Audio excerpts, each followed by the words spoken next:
সুপ্রিয় শিক্ষার্থীবৃন্দ, বাংলাদেশ উন্মুক্ত বিশ্ববিদ্যালয়ের শিক্ষা বিষয়ক অনুষ্ঠানে আপনাদের স্বাগত জানাচ্ছি। আমি ডক্টর ইকবাল হোসাইন। কেমন আছেন সবাই? আশা করি যে যেখানে আছেন ভালো আছেন, সুস্থ আছেন এবং নিরাপদে আছেন। শিক্ষার্থীবৃন্দ, আজ আমরা আলোচনা করব ওপেন স্কুল পরিচালিত এইচএসসি প্রোগ্রামের সমাজবিজ্ঞান বিষয়ের প্রথম পত্র থেকে। আমাদের আলোচনার বিষয় ধর্ম। আজকের আলোচনা থেকে আপনারা জানতে পারবেন ধর্ম কাকে বলে, ধর্ম সমাজ জীবনে কী কী ধরনের প্রভাব ফেলে এবং ধর্ম কিভাবে উৎপত্তি লাভ করেছে। শিক্ষার্থীবৃন্দ, তাহলে আসুন আমরা শুরু করি। আপনারা হাতের কাছে কাগজ কলম রাখতে পারেন যাতে প্রয়োজনীয় তথ্য আপনারা টুকে নিতে পারেন। ধর্ম আমাদের কাছে অতি পরিচিত একটি শব্দ। আমরা যারা সমাজে বসবাস করি অধিকাংশ মানুষই কোনো না কোনো ধর্মে বিশ্বাস করি। কেউ ইসলাম ধর্মে বিশ্বাস করি, কেউ হিন্দু ধর্মে, আবার কেউ খ্রিস্টান ধর্ম বা বৌদ্ধ ধর্মে। ধর্ম এটি সমাজের প্রায় আদি অবস্থা থেকেই সমাজে টিকে আছে এবং সমাজ ও সভ্যতার বিবর্তনে বিকাশে ধর্মের ভূমিকা রয়েছে। বস্তুত মানুষের বুদ্ধিবৃত্তিক বিকাশের শুরু থেকেই ধর্মে বিশ্বাস স্থাপন করেছিল এবং ধর্ম ক্রমান্বয়ে বিবর্তিত হয়ে বিকশিত হয়ে আজকের রূপ লাভ করেছে। শিক্ষার্থীবৃন্দ, আসুন আমরা প্রথমেই জেনে নেই ধর্ম কাকে বলে। ধর্মের ইংরেজি প্রতিশব্দ রিলিজিয়ন, যা রেলিজার শব্দ থেকে উদ্ভব লাভ করেছে। রেলিজার শব্দের অর্থ হচ্ছে বন্ধন বা সংহতি, আর ধর্মের ভিত্তি হচ্ছে বিশ্বাস। সেই দিক থেকে ধর্ম হচ্ছে এমন একটি প্রত্যয় যা নির্দিষ্ট কোনো সত্তায় বিশ্বাস স্থাপনের মাধ্যমে কিছু মানুষের মধ্যে সংহতি তৈরি করে বা তারা ঐক্যবদ্ধ হয়। ধর্মের সংজ্ঞায় ইবি টেইলর বলেছেন, অতিপ্রাকৃত শক্তির উপরে বিশ্বাস হচ্ছে ধর্ম। অর্থাৎ religion is a belief on super natural being, অর্থাৎ অতিমানবিক বা অতিপ্রাকৃত, যা সাধারণত আমাদের মানবিক দৃষ্টিশক্তির মধ্যে বা আমাদের প্রকৃতির যে শক্তির কথা আমরা জানি তার চেয়ে অতি কোনো শক্তিধর সত্তায় বিশ্বাস হচ্ছে ধর্ম। ধর্মের সংজ্ঞায় A.W. গ্রিন তার সোশিওলজি গ্রন্থে বলেছেন, সমাজতাত্ত্বিক সংজ্ঞায় ধর্ম হচ্ছে বিশ্বাস, প্রতীকী কর্মকাণ্ড এবং উপাসনা করার একটি ব্যবস্থা যা জ্ঞান অপেক্ষা বিশ্বাস দ্বারা অধিকতর নিয়ন্ত্রিত। এমিল ডুরখেমের মতে ধর্ম হচ্ছে পবিত্র বস্তুর প্রতি বিশ্বাস ও আনুষ্ঠানিকতার সমন্বিত ব্যবস্থা। শিক্ষার্থীবৃন্দ, এই সংজ্ঞাগুলো থেকে আমরা যা জানলাম তা হচ্ছে ধর্ম হচ্ছে একটি বিশ্বাস এবং এই বিশ্বাসের ভিত্তিতে মানুষ কিছু আচার আচরণ করে থাকে, যেমন কেউ নামাজ পড়ে, রোজা রাখে, কেউ পূজা অর্চনা করে, অথবা অন্য কোনো প্রার্থনার মাধ্যমে সে তার ওই বিশ্বাস যেই সত্তা সেই সত্তার প্রতি শ্রদ্ধা নিবেদন করে। আবার ধর্মকে কেন্দ্র করে কিছু প্রথা বা রিচুয়ালের উদ্ভব ঘটে, যেমন প্রত্যেক ধর্মেরই মানুষ জন্ম, মৃত্যু বা তাদের দৈনন্দিন আচার আচরণে কিছু প্রথা অনুসরণ করে থাকে। আমরা এতক্ষণ ধর্ম বলতে কি বোঝায় সে সম্পর্কে জানলাম। এখন আমরা সমাজ জীবনে ধর্ম কি ভূমিকা পালন করে সে সম্পর্কে জেনে নেব। সমাজ জীবনে ধর্মের প্রভাব অত্যন্ত গুরুত্বপূর্ণ। আমরা জানি মানুষের কেবল বিশ্বাস নয়, এটি মানুষের দৈনন্দিন কার্যকলাপকেও নিয়ন্ত্রণ করে। ধর্ম সমাজকে নিয়ন্ত্রণ করে, সুশৃঙ্খলভাবে পরিচালিত হতে সহযোগিতা করে। এমনকি ধর্ম অনেক সময় রাষ্ট্রীয় কার্যকলাপ অর্থাৎ রাষ্ট্র কীভাবে চলবে সে বিষয়ের উপরও প্রভাব বিস্তার করে। আমরা এখানে প্রথমেই জানি ধর্ম সামাজিক সংহতি সৃষ্টির ক্ষেত্রে ভূমিকা পালন করে। আমরা যা সংজ্ঞার সময় জেনেছিলাম, ধর্ম একটা নির্দিষ্ট সত্তায় বিশ্বাসের ভিত্তিতে কিছু মানুষকে ঐক্যবদ্ধ করে। একই সত্তায় বিশ্বাসী মানুষ ঐক্যবদ্ধ থাকতে নিজেদের মধ্যে সংহতিবোধ সৃষ্টিতে ভূমিকা রাখে। অর্থাৎ আমরা এই ধর্মের অনুসারী, এই বোধ থেকে, এই অনুভূতি থেকে মানুষের মধ্যে সংহতি তৈরি হয়। আবার ধর্ম অনেক সময় সমাজে অসংহতি বা সাম্প্রদায়িক দৃষ্টিভঙ্গিও তৈরি করে। আমরা জানি ধর্মে দুই ধরনের শক্তি রয়েছে, একটি হচ্ছে বিভাজনের শক্তি আর একটি হচ্ছে ঐক্যবদ্ধের শক্তি। বিভাজনের শক্তি বা ডিভাইডেড ফোর্স, এইটি হচ্ছে একই ধর্মের মানুষের মধ্যে যেমন সংহতি সৃষ্টি করে, আবার অন্য ধর্মের বা অন্য বিশ্বাসের মানুষের সাথে তাদের বিভাজন তৈরি করে। এমনকি একই ধর্মের মধ্যে যারা আমরা বিভিন্ন আদর্শের মানুষ, যেমন ইসলাম ধর্মের বিভিন্ন মাযহাব রয়েছে, এই এক মাযহাবের সাথে আর এক মাযহাবের একসময় আমরা পার্থক্য দেখি। এমনকি একই আদর্শের, যেমন তাবলিগ জামাত যারা করেন, তাদের মধ্যে এক ধরনের বিভাজন আমরা সাম্প্রতিককালে লক্ষ্য করছি।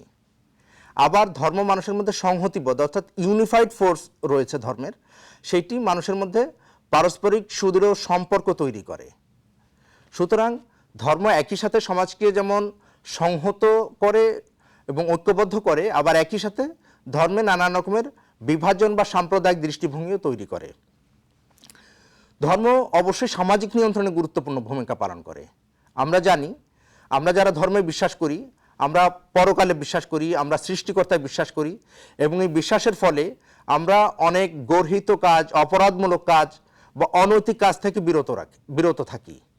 আবার ধর্ম আমাদেরকে পরকালের প্রতি বিশ্বাস, অর্থাৎ বেহেশতের দোজখ বা স্বর্গ নরকের বিশ্বাসের কারণে আমাদেরকে ভালো কাজে উৎসাহিত করে, সৎ কাজে উৎসাহিত করে, প্রার্থনা উৎসাহিত করে। সুতরাং আমাদের সামাজিক জীবন, আমাদের দৈনন্দিন জীবন ধর্ম দ্বারা অবশ্যই নিয়ন্ত্রিত এবং প্রভাবিত হয়। সমাজের অর্থনৈতিক অবস্থা নিয়ন্ত্রণেও ধর্মের গুরুত্বপূর্ণ ভূমিকা রয়েছে। যেমন ম্যাক্স ওয়েবার বলেছেন, পুঁজিবাদী সমাজ ব্যবস্থা বিকাশের ক্ষেত্রে খ্রিস্টান ধর্মের প্রোটেস্ট্যান্ট যে ধারাটি আছে সেইটি গুরুত্বপূর্ণ ভূমিকা পালন করেছে। অর্থাৎ প্রোটেস্ট্যান্ট ধর্ম পার্থিবতাকে, এমনকি ব্যবসা বাণিজ্য, সুদের বিনিময়ে মুনাফা অর্জন, এই বিষয়গুলোকে উৎসাহিত করেছে। আবার আমাদের এই উপমহাদেশে প্রচলিত বা অন্যান্য জায়গায় যারা ইসলাম ধর্মের অনুসারী বা সনাতন ধর্মের অনুসারী, এখানে ধর্মীয় আদর্শ মানুষকে পার্থিবতার দিকে নিরুৎসাহিত করেছে। তারা মূলত পারলৌকিক শক্তি বা পারলৌকিক শান্তির দিকে তাদেরকে উৎসাহিত করেছে। অর্থাৎ পার্থিবতা নয়, পারলৌকিকতাকে গুরুত্ব দেওয়ার ফলে এখানে জাগতিক কার্যক্রমের প্রতি নিরুৎসাহ দেখানো হয়েছে। সুতরাং ধর্ম আমাদের অর্থনৈতিক কার্যকলাপের উপরে গুরুত্বপূর্ণ প্রভাব বিস্তার করে থাকে। আমরা আমাদের বিবাহ এবং যৌন জীবন বা যৌন সম্পর্ক যেটি রয়েছে সেইটিও ধর্ম দ্বারা প্রভাবিত। অর্থাৎ ধর্মের শুরু থেকেই মানুষের নিয়ন্ত্রিত যৌন জীবন, নিয়ন্ত্রিত সমাজ ব্যবস্থা, নিয়ন্ত্রিত বৈবাহিক সম্পর্ক, এই বিষয়ের উপর গুরুত্ব আরোপ করেছে। অর্থাৎ সমাজের স্বেচ্ছাচারিতা, সমাজের বিশৃঙ্খলা এড়ানোর জন্য, মানুষকে একটা সুন্দর সুশৃঙ্খল জীবনে উৎসাহিত করার জন্য ধর্ম বিবাহ এবং যৌন জীবনের উপরে নিয়ন্ত্রণ আরোপ করেছে। প্রত্যেক ধর্মেই নির্দিষ্ট কিছু মানুষকে নির্ধারণ করে দেওয়া হয়েছে যাদের সাথে বৈবাহিক বা যৌন সম্পর্ক স্থাপন করা যাবে না। এইটি মূলত আমাদের সমাজ ব্যবস্থারই অপরিহার্য অংশ হিসাবে সমাজে গুরুত্বপূর্ণ ভূমিকা পালন করছে। আমাদের পরিবার এবং দৈনন্দিন জীবন, এইটিও ধর্ম দ্বারা নিয়ন্ত্রিত। আমরা যারা ধর্মে বিশ্বাস করি, অনেকেই মনে করি যে পার্থিবতা কোনো গুরুত্বপূর্ণ বিষয় না, ধর্ম দ্বারাই আমার পুরো জীবন নিয়ন্ত্রিত হবে। সব কিছু ধর্মের যে বিধিনিষেধ আছে, ধর্মের যে নির্দেশনা আছে, তার দ্বারা পরিচালিত হবে। সুতরাং আমরা দেখতে পাচ্ছি একজন সামাজিক মানুষের দৈনন্দিন জীবনের প্রায় সব কিছুই কোনো না কোনোভাবে ধর্ম দ্বারা নিয়ন্ত্রিত এবং প্রভাবিত হয়। শিক্ষার্থীবৃন্দ, এ পর্যায়ে আমরা দেখব সমাজে ধর্মের উৎপত্তি সম্পর্কে বিভিন্ন যে মতবাদ রয়েছে সেই সম্পর্কে। অর্থাৎ সমাজবিজ্ঞানী বা নৃবিজ্ঞানীগণ ধর্মের উৎপত্তি সম্পর্কে তাদের যে ধারণা ব্যক্ত করেছেন সেই বিষয়ে আমরা এখন আলোচনা করব। ধর্মের উৎপত্তি সম্পর্কে প্রথমেই আমরা মহাপ্রাণবাদ বা অ্যানিমিটিজম সম্পর্কে আলোচনা করব। এই বিষয়ে গুরুত্বপূর্ণ যে তত্ত্বটি দিয়েছেন তিনি নৃবিজ্ঞানী ম্যারেট বলেছেন যে সমাজ ব্যবস্থার প্রায় শুরু থেকেই, অর্থাৎ মানুষ যখন বন্য জীবনে ছিল তখন থেকেই তাদের মধ্যে ধর্মের এই চেতনা বিকশিত হয়েছে। অর্থাৎ ম্যারেটের মতে মানুষ প্রথম দিকে প্রকৃতির যে নিষ্ঠুরতা, প্রকৃতির যে বৈরী আচরণ, এইগুলো দেখে ভীত এবং সন্ত্রস্ত হতো। তারা কোনোভাবেই প্রকৃতিকে নিয়ন্ত্রণ করতে পারতো না। যেমন হঠাৎ করে বন জঙ্গলে দাবানলের সৃষ্টি হলো, পাহাড় থেকে একটা পাথর গড়িয়ে পড়লো, অথবা কোনো জলোচ্ছ্বাস বা প্রাকৃতিক দুর্যোগ আসলো, মানুষ এটিকে শক্তিশালী মনে করত এবং তাদের নিয়ন্ত্রণের বাইরে থাকার ফলে এটিকে তারা মারাত্মক রকমের ভয় পেত। এবং ম্যারেট এই যে প্রকৃতির যে নিষ্ঠুরতা সম্পর্কে ভয় পাওয়ার যে প্রবণতা, এইটিকে মনা বলে উল্লেখ করেছেন। অর্থাৎ মনা শক্তির দ্বারা মানুষ তার যে বিশ্বাস সেইটি নিয়ন্ত্রণ করার চেষ্টা করত এবং এই মানুষ মনাশক্তির থেকেই মূলত ধর্মের দিকে পর্যায়ক্রমে তার চিন্তাশক্তিকে নিবেদিত করে, সেই ধারণা আমরা ম্যারেটের এই অ্যানিমিটিজম বা মহাপ্রাণবাদ থেকে পাই। ধর্মের উৎপত্তি সম্পর্কে আর একটি গুরুত্বপূর্ণ তত্ত্ব দিয়েছেন ইভি টেইলর। ইভি টেইলর ধর্মের যে উৎপত্তি সম্পর্কে ব্যাখ্যা দিয়েছেন তাকে আমরা বিবর্তনবাদ বলে উল্লেখ করি, আবার অনেক সময় অনেকে একে মহাপ্রাণবাদ বলেও উল্লেখ করে থাকেন। টেইলর বিবর্তনবাদের 3টি স্তরের কথা বলেছেন। একটি হচ্ছে মহাপ্রাণবাদ বা অ্যানিমিজম, আর একটি হচ্ছে বহিঃশ্বরবাদ পলিথিজম, এবং সবশেষ তিনি বলেছেন একেশ্বরবাদ বা মনোথিজমের কথা। এই ক্ষেত্রে টেইলরের মতে অ্যানিমিজম যেই স্তরটি আমরা দেখি সেটি মূলত আত্মার ধারণাকে কেন্দ্র করে ধর্মের উদ্ভব লাভ করেছে। মানুষ দিনের আলোতে তার ছায়া, পানিতে তার প্রতিচ্ছবি এবং রাতে বা ঘুমানোর সময় স্বপ্ন দেখে আত্মার ধারণা লাভ করে, এবং মানুষ মনে করত এই আত্মাই হচ্ছে সব কিছুর নিয়ন্ত্রক, আত্মা হচ্ছে শক্তিশালী, এবং এই আত্মাকে তুষ্ট করার জন্য মানুষ নানান রকমের পূজা অর্চনা বা আনুষ্ঠানিকতা পালন করত। এমনকি মৃত আত্মা বা পূর্বপুরুষের আত্মার সন্তুষ্টির জন্য তারা পূর্বপুরুষের পূজা করত। এই যে আত্মার প্রতি মানুষের যে শ্রদ্ধা, আত্মার প্রতি মানুষের যে ভয় বা আত্মাকে নিয়ন্ত্রক বলে বিবেচনা করা, এই ধারণাই ধর্মের উদ্ভবে ভূমিকা রেখেছে বলে টেইলর মনে করেন। এইটিকে তিনি মহাপ্রাণবাদ বা অ্যানিমিজম বলে উল্লেখ করেছেন। এরপরে টেইলর বলেছেন পলিথিজম বা বহিঃশ্বরবাদের কথা। সময়ের দিক থেকে তিনি বলেছেন যে মানুষ যখন বর্ণদশা থেকে বর্বর দশায় উন্নীত হয়, সেই পর্যায়ে এসে মানুষের মধ্যে বহিঃশ্বরবাদের ধারণা লাভ করে, অর্থাৎ এটি এক ধরনের বিবর্তনের মাধ্যমে ধর্ম আরও একটু সংগঠিত পর্যায়ে আসতে থাকে। বহিঃশ্বরবাদে এসে মানুষ বিভিন্ন রকমের পূজা অর্চনা করতে থাকে, অর্থাৎ মানুষ প্রকৃতিকে শক্তিশালী মনে করে তার যেমন পূজা অর্চনা করত, আবার পৃথক পৃথক দেবদেবীতেও পূজা অর্চনা করত। যেমন মানুষ সূর্য দেবতার পূজা করত, মানুষ পানির দেবতার পূজা করত, বৃষ্টি বা কল্যাণের জন্য বা ফসল উৎপাদনের জন্য দেবতার পূজা করত। আবার আমরা বিভিন্ন গুরুত্বপূর্ণ সভ্যতায়ও দেখি যে সেখানে সূর্য দেবতা ছিলেন সবচেয়ে বড় দেবতা, মানুষ প্রেমের দেবতার পূজা করত। এই যে বিভিন্ন দেবদেবী এবং প্রকৃতির বিভিন্ন যে শক্তিশালী উপকরণ, এই সব বিষয়ে মানুষের পূজা অর্চনা, বিশ্বাস, এগুলোকেই টেইলর পলিথিজম বা বহিঃশ্বরবাদ বলে উল্লেখ করেছেন। ধর্মের সবশেষ এবং সংগঠিত রূপ হচ্ছে মনোথিজম বা একেশ্বরবাদ। মানুষ তার জ্ঞান, অভিজ্ঞতা, বিশ্বাস এই পর্যায়ে এই সব বিষয়ের বিবর্তনের মাধ্যমে এক পর্যায়ে উপলব্ধি করে যে প্রকৃতি মূলত একজন সর্বশক্তিমান সত্তা দ্বারা পরিচালিত হয়।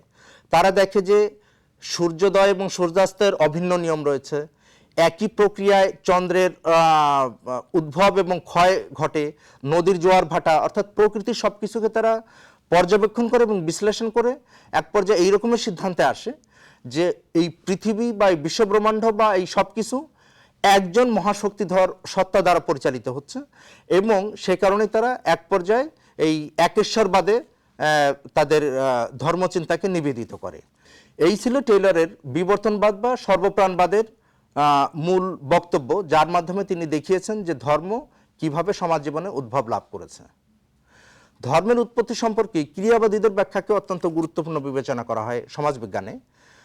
ক্রিয়াবাদীরা মনে করেন যে ধর্মের উৎপত্তিতে মূলত ঐশ্বরিক কোনো ব্যাপার নাই, এইটি সমাজ এবং মানুষ তার প্রয়োজনে ধর্মকে সৃষ্টি করেছে, এবং তারা যুক্তি দিয়ে থাকেন যে মানুষের ভৌগোলিক অবস্থা, পেশা, জীবন জীবিকা এইগুলোকে কেন্দ্র করেই ধর্মের উৎপত্তি লাভ করেছে। যেমন উদাহরণ হিসেবে বলা যায় যে এই ভারতীয় উপমহাদেশে কৃষিকাজ অত্যন্ত গুরুত্বপূর্ণ বিষয় ছিল মানুষের জীবিকার জন্য। কৃষিকাজের অপরিহার্য অংশ ছিল গরু, এবং সেই কারণে এই অঞ্চলের সনাতন ধর্ম মানুষের কাছে গরুকে দেবতা হিসেবে পূজা করা হয়। আবার যেই সব অঞ্চলে অনেক বেশি সাপের উপদ্রব আছে সেখানে মনসা পূজার প্রবণতা রয়েছে। টিপরা নামে যেই ক্ষুদ্র নৃগোষ্ঠী রয়েছে তারা বাঁশ পূজা করে, কারণ যে তাদের দৈনন্দিন জীবনের সাথে বাঁশের ওতপ্রোত সম্পর্ক রয়েছে। আমরা অনেক সময় দেখি যারা জলজীবী অর্থাৎ নদী বা সাগরের পানির উপরে যাদের জীবন জীবিকা দৈনন্দিন কর্মকাণ্ড সংস্কৃতি নির্ভর করে, তারা জলদেবতার পূজা করে। অনেকে আমরা মা গঙ্গা, যারা সনাতন ধর্মে আছেন তারা মা গঙ্গাকে শ্রদ্ধা করে।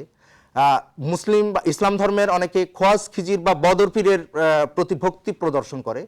অর্থাৎ ক্রিয়াবাদীদের মতে মানুষের প্রয়োজন, মানুষের জীবিকা, ভৌগোলিক অবস্থা, এই সব কিছুই ধর্মের উদ্ভবে গুরুত্বপূর্ণ ভূমিকা রেখেছে এবং ধর্ম সামাজিক নিয়ন্ত্রণ, সামাজিক শৃঙ্খলা, সমাজ পরিচালনার ক্ষেত্রেও তার প্রভাব অটুট রেখেছে।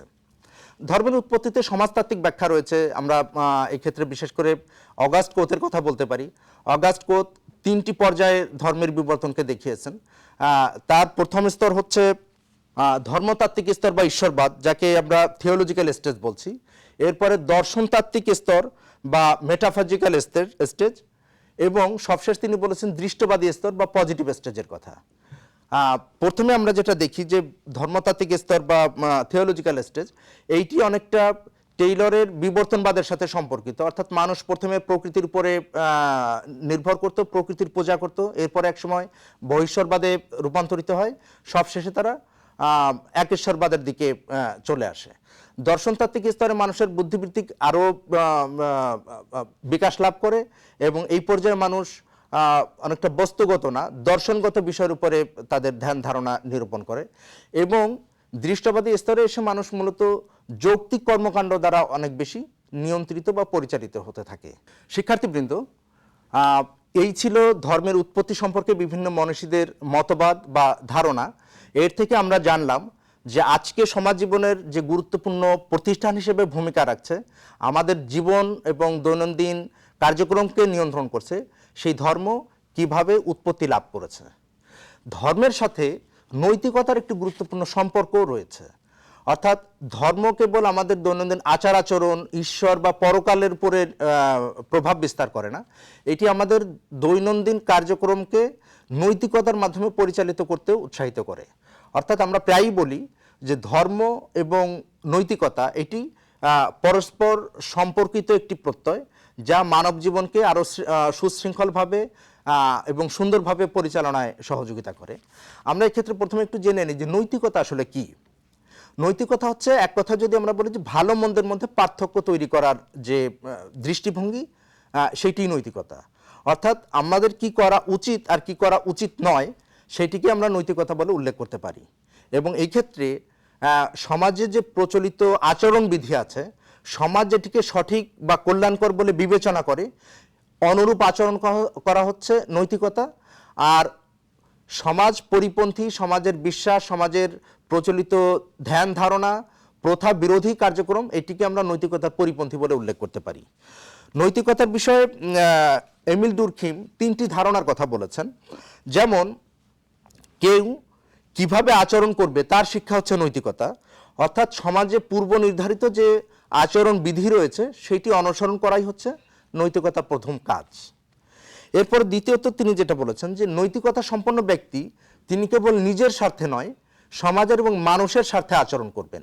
অর্থাৎ তার প্রতিটি আচরণ দ্বারা যেন সমাজ এবং অন্য মানুষ উপকৃত হয়, অন্তত ক্ষতির সম্মুখীন না হয়, সেই বিষয়টি বিবেচনায় রেখে আচরণ করাই হচ্ছে নৈতিকতা সম্পন্ন আচরণ। এবং সবশেষ তিনি বলেছেন যে নৈতিকতা মানে কেবল নৈতিক আচরণ করা নয়, কেন আমি নৈতিক আচরণ করছি সেই সম্পর্কে একটা ধারণা থাকা।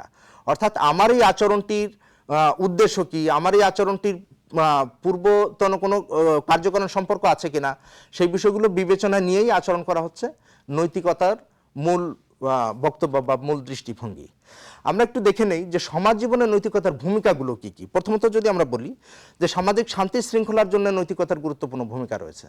অর্থাৎ আমরা কি করব আর কি করব না, এই বিবেচনাবোধ সামাজিক শৃঙ্খলা প্রতিষ্ঠায় গুরুত্বপূর্ণ ভূমিকা পালন করে।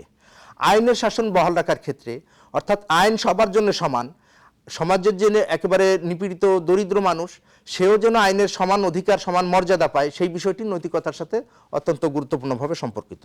মানবাধিকার প্রতিষ্ঠা, সমাজে জন্মগ্রহণকারী প্রত্যেকটি মানুষ তার কিছু মৌলিক অধিকারের জায়গায় একই সুযোগ সুবিধা ভোগ করবে, এই দৃষ্টিভঙ্গি, এই আচরণ, এই কাজ, এই নীতি, এই বিধান তৈরি করা, এটিও নৈতিকতার সাথে সম্পর্কিত। সামাজিক নিয়ন্ত্রণ, অর্থাৎ আমরা স্বেচ্ছাচারী হব না, আমরা অকল্যাণকর বা সমাজের জন্য ক্ষতিকর কোনো কাজ করব না, এই বিষয়গুলো নৈতিকতার সাথে গুরুত্বপূর্ণভাবে সম্পর্কিত। এরপরে আছে সততার শিক্ষা দেয়, অর্থাৎ নৈতিকতা আমাদেরকে সৎ হতে এবং অসৎ কর্মকাণ্ড থেকে বিরত থাকতে উৎসাহিত করে। আমার কর্মকাণ্ড থেকে যেন অন্যরা শিখতে পারে সেরকমের দৃষ্টান্ত তৈরি করাও নৈতিকতার অন্যতম উদ্দেশ্য বা সমাজে এর প্রভাব রয়েছে। সমাজে সবসময় কল্যাণমূলক কাজের দিকে নৈতিকতা উৎসাহিত করে, অর্থাৎ সমাজে যারা দরিদ্র মানুষ, সমাজে যারা অসহায় মানুষ বা সমাজে যার কোনো সহযোগিতা প্রয়োজন তাদের দিকে সহযোগিতার হাত বাড়ানো, এই ধরনের কল্যাণকর কাজ, সামাজিক কল্যাণকর কাজে নৈতিকতা মানুষকে প্রণোদিত করে, উৎসাহিত করে। সবশেষ আমরা দেখি যে নৈতিকতার অবক্ষয় এই বিষয়টিও সমাজকে ভীষণভাবে প্রভাবিত করে। অর্থাৎ আমরা আজকের অনেক সময় অনেকে তরুণদের অবক্ষয় নিয়ে আমরা কথা বলি যে তরুণরা বিপদগামী হচ্ছে, বিগড়ে যাচ্ছে, তারা নানান রকমের অপরাধমূলক কর্মকাণ্ডে জড়িয়ে পড়ছে, তারা অভিভাবক বা মুরব্বীদেরকে সম্মান করছে না, তারা পারিবারিক শৃঙ্খলা মানছে না, এই যে ইত্যাদি অনেক রকমের অভিযোগ আছে। এইটিকে এক কথা আমরা বলতে পারি যে এটি নৈতিকতার অবক্ষয়, এবং এই নৈতিকতার অবক্ষয় সামাজিক বিশৃঙ্খলা, সামাজিক অনাচার এবং সমাজে সংহতি বিনষ্ট করার ক্ষেত্রে ভূমিকা রাখে। আমরা সবশেষ আজকে আলোচনা করব যে নৈতিকতার শিক্ষা আমরা কিভাবে সমাজকে দিতে পারি, বা আজকের যারা তরুণ বা আজকে আমাদের যাদের সামাজিকীকরণের মধ্য দিয়ে সমাজের নাগরিক হিসেবে গড়ে উঠবে তাদের মধ্যে নৈতিকতার শিক্ষা কিভাবে আসতে পারে। প্রথমত আমরা আমাদের যে প্রাতিষ্ঠানিক শিক্ষা ব্যবস্থা আছে সেখানে নৈতিক শিক্ষার বিষয়টি আরও জোরদার করা উচিত, এবং নৈতিক শিক্ষা এটি কেবল কাগজে কলমের বিষয় নয়, এটি আমরা যারা শিক্ষা বা পাঠদানের সাথে যুক্ত আছি, আমাদের পরিবারে যারা অভিভাবক আছেন প্রত্যেকে দৈনন্দিন কর্মকাণ্ডের মধ্য দিয়ে নৈতিকতার বিষয়টিকে গুরুত্ব দিয়ে বুঝিয়ে এটি চর্চায় অভ্যস্ত করে তোলা উচিত। দ্বিতীয়ত, আমাদের প্রত্যেকটি ধর্মই মানুষকে নৈতিক আচরণে উদ্বুদ্ধ করে। আমরা যদি ধর্মের সঠিক আদর্শ মেনে চলি, অনুসরণ করি, তাহলেও সমাজে নৈতিকতার চর্চা অনেক বেশি বেড়ে যাবে। নৈতিকতার ক্ষেত্রে পরিবারের ভূমিকা সবচেয়ে গুরুত্বপূর্ণ। আমরা নগর জীবনে দেখি যে অনেক সময় বাবা মা দুজনই কর্মজীবী বা ব্যস্ত হওয়ার কারণে সন্তানকে যথেষ্ট সময় দিতে পারেন না, এবং অনেক ক্ষেত্রেই সন্তানরা বিপদগামী হয়, বিগড়ে যায়। যদি প্রত্যেকটি পরিবার তার সন্তানদের দিকে সঠিক নজর রাখে, পর্যাপ্ত পরিমাণে সময় দেয়, এবং একটা পরিবার যদি শান্তি এবং সম্প্রীতির বন্ধনে আবদ্ধ থাকে, তাহলে ওই পরিবারের কারো পক্ষে বিপদগামীটা হওয়া এটি খুব সহজ নয়। সেই ক্ষেত্রে নৈতিক শিক্ষার ক্ষেত্রে পরিবারের একটি গুরুত্বপূর্ণ ভূমিকা রয়েছে। সবশেষ আমরা বলতে পারি যে নৈতিক শিক্ষার ক্ষেত্রে আমাদের সামগ্রিক যে সামাজিকীকরণ প্রক্রিয়া আছে, রাষ্ট্রীয় যে আইনি কাঠামো আছে, রাষ্ট্রের যে প্রচার যন্ত্র আছে, এই সব কিছু মিলিয়েও মানুষকে নৈতিকতা উদ্বুদ্ধ করা, মানুষকে ভালো কাজের জন্য পুরস্কৃত করা, আবার খারাপ কাজের জন্য তিরস্কৃত করা বা প্রয়োজনে শাস্তির বিধান করা, এই বিষয়গুলো নৈতিকতাকে উৎসাহিত করতে পারে। শিক্ষার্থীবৃন্দ, আজকে আলোচনার শেষ পর্যায়ে আমরা চলে আসছি। আমরা আজকের আলোচনায় ধর্ম কাকে বলে সেই বিষয়ে আপনাদের সাথে তুলে ধরেছি। ধর্ম সমাজ জীবনে কী ধরনের প্রভাব বিস্তার করে সে বিষয়ে আলোচনা হয়েছে। ধর্মের উৎপত্তি সম্পর্কে বিভিন্ন মনীষীর মতবাদ সম্পর্কে আমরা আলোচনা করেছি, এবং সবশেষ ধর্মের সাথে নৈতিকতার যে সম্পর্ক আছে, সমাজ জীবনে নৈতিকতার প্রভাব এবং নৈতিকতা থেকে মানুষের যে সরে যাওয়ার প্রক্রিয়া, আবার নৈতিকতার চর্চায় কিভাবে আমরা ফিরে আসতে পারি, সেই বিষয়গুলো নিয়ে আমরা আলোচনা করলাম। আপনারা আপনাদের শিক্ষা প্রতিষ্ঠানের যে টিউটর আছেন, স্টাডি সেন্টারের টিউটর আছেন, তার সাথে যোগাযোগ করলে আপনারা প্রয়োজনীয় সহযোগিতা সেখান থেকে পাবেন। আপনারা আমাদের সাথেও যোগাযোগ করতে পারেন। আমাদের সাথে যোগাযোগের ঠিকানা ডিন ওপেন স্কুল, বাংলাদেশ উন্মুক্ত বিশ্ববিদ্যালয়, গাজীপুর 1705। শিক্ষার্থী বন্ধুরা, আজ আমরা এখানেই শেষ করব। আজকের আলোচনা আপনাদের আগামী দিনের পথ চলায়, আগামী দিনের প্রস্তুতিতে সহযোগিতা করবে সেই বিশ্বাস আমরা রাখি। আপনাদেরকে আগামী অনুষ্ঠান দেখার আমন্ত্রণ জানিয়ে সবার সুস্বাস্থ্য, মঙ্গল এবং সাফল্য কামনা করে আজ এখানেই শেষ করছি।